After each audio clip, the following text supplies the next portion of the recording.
Well, Arkansas has had great success in the last 4 years recruiting wind power companies to the natural state.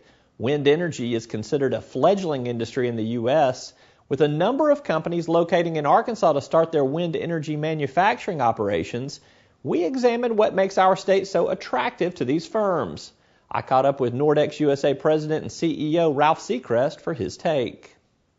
All right, let's talk about what went into Nordex's decision to locate in Jonesboro. Walk me through the process of selecting Northeast Arkansas for making your major U.S. operations. It's now about 2 years ago that we took that decision, and we had a 10-month process behind us to make the site selection, and had 3 locations amongst the finalist communities, one of which was here, Jonesboro, Arkansas, and the other 2, one was in Tennessee, the neighboring state, and the other one was in Kansas. And the reason for focusing on the Midwest and the northern part of the southern states, was the location, the center of the wind projects in the U.S., which are Texas, the Midwest, as well as the East Coast, and of course a few projects also in California and the Northwest.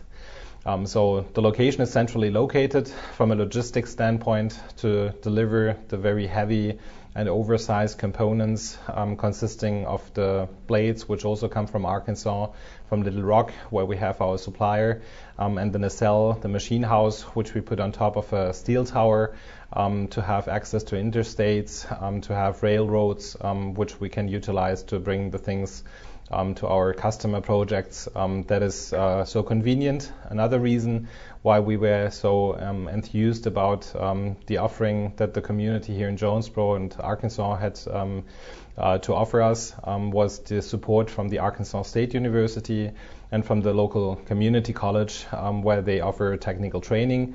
The skill set we are looking for our operations, both on the production assembly worker, but also for service technicians and commissioners, is a background which requires mechatronic skill set that consists of electronics and also mechanical and hydraulic know-how, and the training, the apprenticeship that we require for the people that we hire here. That's pretty solid and broad technical basis that they need. And the community college is now working with us very closely in order to establish and already have established training programs that can provide us that basic skill set. Well, Ralf, you mentioned that your supplier for blades is out of Little Rock. I presume that's LM Wind Power. Tell me about that working relationship. Tell me kind of what you do once you get the blades with your nacelles. When you take them on location somewhere, kind of how does that work? We have now in our history, Nordex this year celebrates its 25th anniversary, and we are only producing blades ourselves since the year 2000 in Germany and since 2005 also in China for smaller turbines. And LM Wind Power, as they are now operating, LM Wind Power, which is originally from Denmark. They have 2 plants in the U.S., one here in Arkansas and Little Rock, as you said, and the other one in North Dakota. And they are the blade supplier that we are using for many, many years. So about 50% of the blades that we are using comes from our own production facilities, and about 50% comes from LM Wind Power. In the U.S., currently 100% of our blades comes from LM Wind Power. And the fact that they have also chosen Arkansas certainly shows you that this is a very central, a very convenient and interesting location for our industry. Yeah, obviously you've got to keep orders coming in to keep sales going and revenues coming in. So kind of tell me what market conditions are right now for you guys, and tell me if anything's developing. We're very pleased since we have to report the first major order intake, firm order intake for next year, which is a 30 turbine project in Pennsylvania, a follow-up and extension of an existing wind farm that we put into operation in August last year.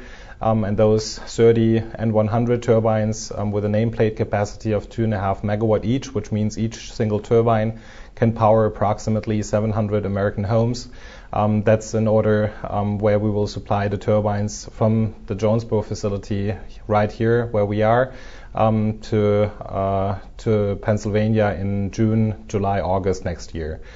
We have other orders which not yet have turned into firm orders because customers are either still working on financing or on the so-called tax equity part, which is very important in the US because the incentives for any investment that goes into renewable, but also in any conventional energy space, is through production or investment tax credits.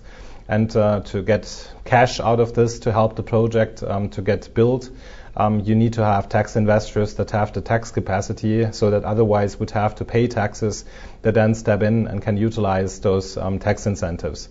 And as you may know or have heard in the industry, end of this year, the cash grant is expiring. The cash grant was the possibility to overcome the financial crisis which hit banks, insurance companies, large corporations, so that they fell out from their role as tax investors to then get the tax credit monetized directly from the IRS. So that gives us some push through the end of this year, but still the market is slow because everyone, in particular utilities that we need in our industry as off-takers to purchase the power, they are waiting for some forward-looking and long-term energy policy, which unfortunately the Congress has not yet passed. And we are certainly very interestedly looking to Washington, what the Congress is doing, and when finally, hopefully, they are moving on something which they, in a bipartisan manner now for already 2 years, they tell us and tell, I think, also the public that they think it makes sense to promote this industry, to promote the fact that we can create manufacturing jobs which are highly qualified in the United States, that we bring those traditional jobs back into the States, and that therefore it makes sense to foster this new energy alternative going forward. And if I'm hearing you right, Ralf, are you saying that you kind of want to see an extension of the current tax credit incentives that are in place put into effect over a longer period of time, or do you want to see more of a comprehensive U.S. energy policy that includes wind energy? I would say the main flaw that we see in energy policy is that in the conventional energy sector, those kind of tax incentives to move forward investments for the conventional energy sector, they have been in place without interruption since 1923.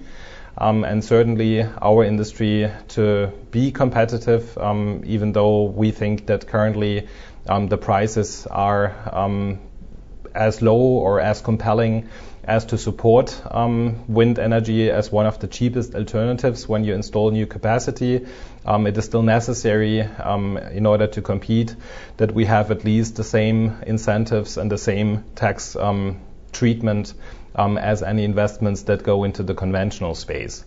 If you look then outside of the US and look to what other countries are doing, there are certainly many more alternatives.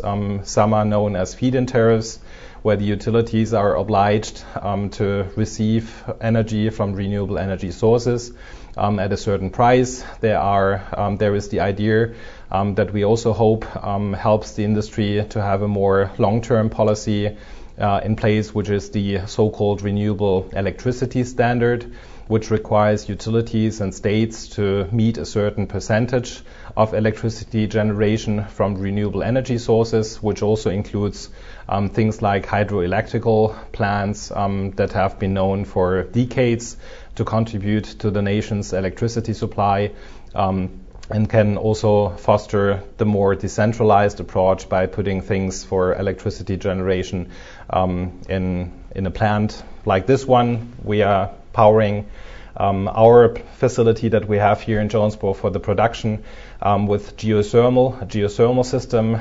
So all the heat and the cooling that we have here is not powered by natural gas HVAC systems, but comes from the geothermal alternative that you have readily available just by drilling some holes and utilizing the temperature difference between the groundwater that you find in the earth and the outside temperature. So there are many alternatives, and wind, we think, is the cheapest one that is today competitive, but still there is no long-term energy policy in place that creates the framework which you need in a highly regulated industry, which the energy space always was and still is.